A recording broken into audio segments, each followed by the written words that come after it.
I want to share with you a story of how purpose works to compel people. I was working with a university janitor at Colorado State University where I teach. And I went in to interview her, and I noticed she had been at the university for 35 years as a custodian. She literally cleaned toilets.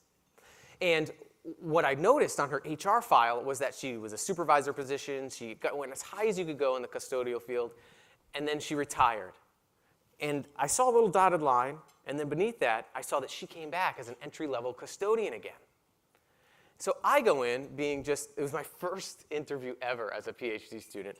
I went in to the interview, and I just threw my interview notes away, and I said, "Why, Mary? Why the heck would you come out of retirement?" And she said, "Zach, I couldn't stand the thought of those students in that residence hall that I clean not having a parent figure away from home." She saw her job, these mundane tasks, as serving as a parent figure.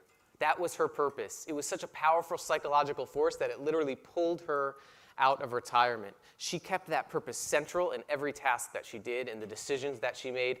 In fact, she was so aware of this purpose that she structured her tasks around it. She loved interacting with the students. So what she did in her day, for example, was all of the other custodians would vacuum when students weren't there, right? Makes sense.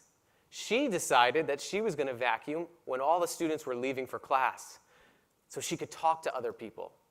That is how purpose can affect us as human beings. It is compelling as a force for us. And it's not surprisingly, you see this all the time, and you know this in your field, that when people have a sense of purpose, whether it's your people or you as a leader, you're 4 times more engaged in work.